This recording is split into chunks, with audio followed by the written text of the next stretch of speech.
So, not much of an update.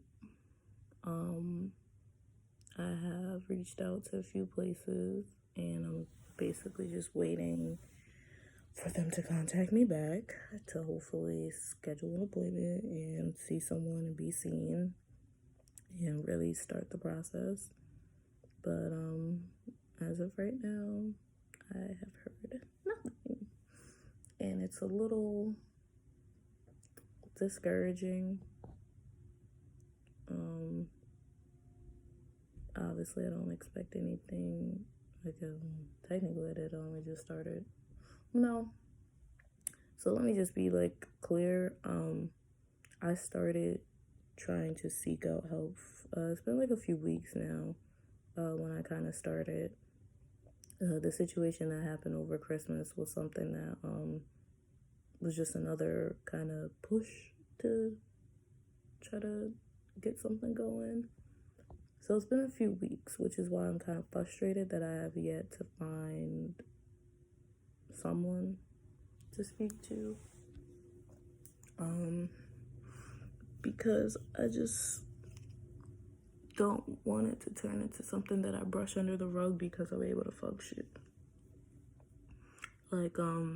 As you can see, I'm up, I'm awake, I still go to work and I do what I have to do, but had you seen me over Christmas, it would have been an entirely different story. If you ask my friends, if you ask, my grandmother, it was bad. Bad enough to the point where she wanted me to go to a hospital. Might be a little bit dramatic, might not, I don't know. But it was bad. Very bad. And so, like I said, now that I'm able to kind of come up out of that and speak, I don't want it to turn into, like I said, I can function, so I'm not really going to worry about it until, I just don't want to keep that pattern up, because this honestly has been something I have been dealing with for at least a good 10 years, at least. For me, I feel like I can kind of pinpoint when I started feeling, having these feelings of anxiety and depression and all that was probably about the 4th or 5th grade, I want to say. So, you're about 9, 10. I'm 22 now, so about 10 years. And it's a lot. And I've realized how hard it is for me to talk about it like this. When I talk about it with my friends, well, the majority of my friends have been around that long, so they know exactly all of what goes on, and it's so much, and it's been so much all throughout the years. Like I said, I've always felt like the problem child amongst my friends, because there was just always drama, and there was always chaos, and there was just always something. And so it's definitely easy for me to talk to them, because they know, and I've never had any issues with trusting them. They have remained solid throughout my entire time of knowing them, which is about half my life. So they have remained a constant support system, and at this, they're more than my friends. They are, they're, my chosen family. Like this, I consider them more like family than a lot of my actual family. So they have definitely been a big part of me keeping it somewhat together, because I'm still not all the way together. So I just suggest to anyone going through this, as much as you want to keep it all in and you just kind of want to internalize, or you don't want to deal with it, or whatever it is, however it is that you cope and you deal with these situations, to reach out to those who will really support you. And if you don't have that, I mean, we don't know each other, but I will be there. It sounds crazy, but I know. And even with my support group, there are times where I do feel very much alone because they're not necessarily going through it themselves. Everyone has their own issues, their own problems, but it's one of those situations where it's like if you haven't been through it, sometimes it's, what do you say? What do you say to that person? How do you even comfort that person like this? And we're all basically the same age. You know what I'm saying? There's not a whole lot of life experiences between all of them. I mean, actually, yes, there is.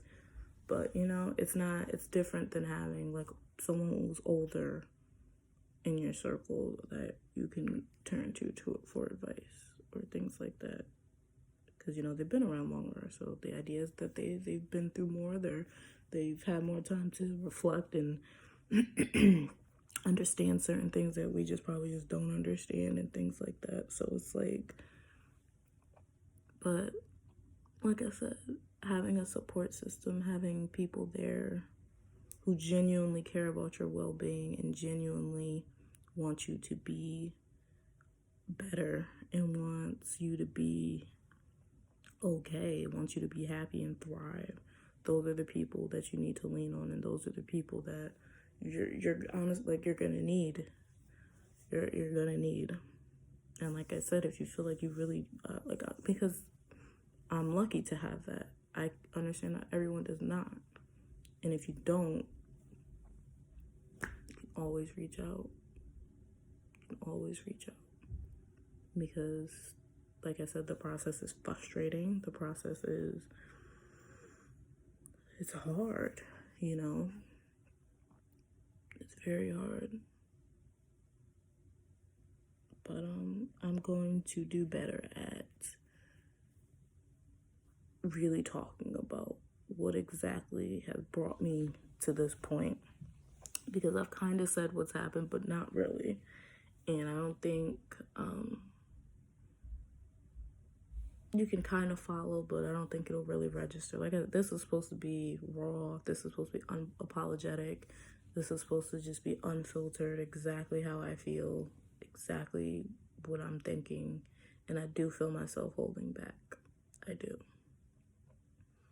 And I don't know if it's just because it's a lot, so it's a lot to sort through. I don't know if it's just because I'm still kind of afraid of being this vulnerable, because one of the issues and one of the situations that I have, like, one of the catalysts of this last fallout was a relationship and a boyfriend that I was very much vulnerable with, totally and completely, and to say things did not end well is an understatement. So, but we'll get there. Actually, all three of the people involved in the catalysts that led to this last fallout I've been vulnerable with all of them, actually. A little bit different with the relationship, but at some point in time, it was my feelings and everything were clearly expressed, and they were gaslit and they were dismissed. And repeatedly, over and over, for years, even now, literally, like right now as we speak. I'm not even gonna hold you. So, yeah. Like I said, I just don't want to be functional. I don't want to just function, because what's gonna happen down the line when I have my own kids? What toxic traits am I gonna deliver onto them? Because while I have the awareness that a lot of this is bad, I don't have the next step. It's like, okay, I get it, I understand, and I recognize this is wrong. What is the next step? How do I get over it now? How do I work through that? How do I make sure that this doesn't happen? And that's like I'm frustrated because it's like I'm craving it. Like I need answers. I just need answers, and I want answers so bad.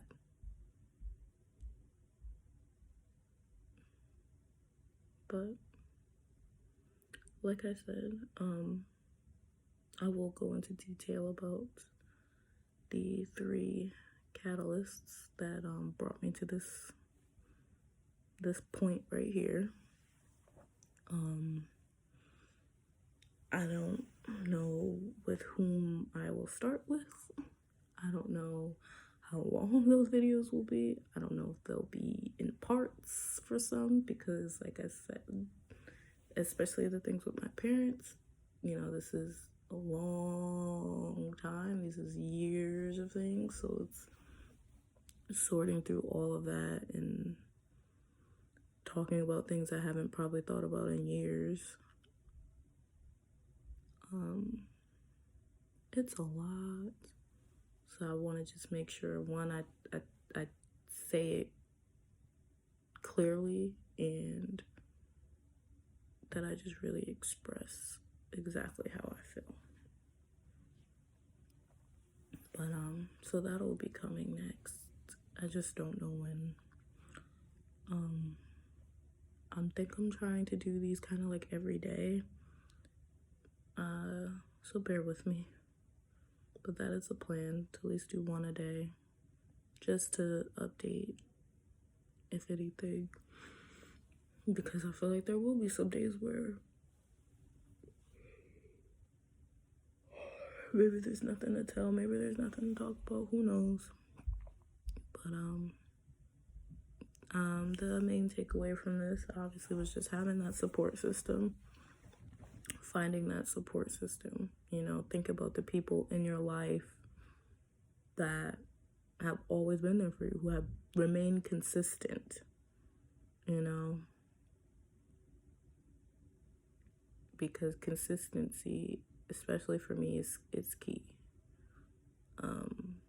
When all you know is instability, when all you know is just things being all over the place, actually being stable is like, it's like low-key a mind fuck, I'm not even gonna lie. To me, I don't know how it feels to other people, but it's like, it's weird because it feels wrong, even though you know it's not wrong. Like, those are the types of conflicting feelings and wild feelings, and it's so draining.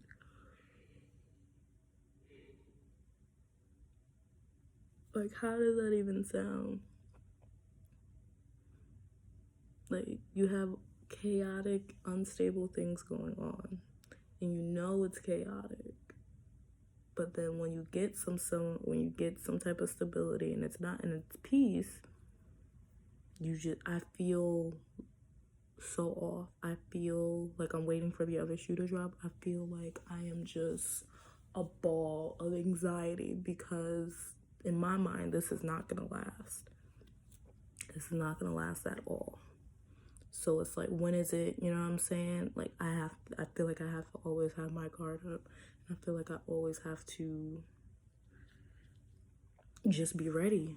Be ready for that chaos again. Be ready for the downfall. Be ready for everything that just hit the fan. So, and again, it's like, I understand that all these things are happening, and I recognize all these things, but I don't know how to fix them. I don't know how to not be like that, because it's affecting other areas of my life.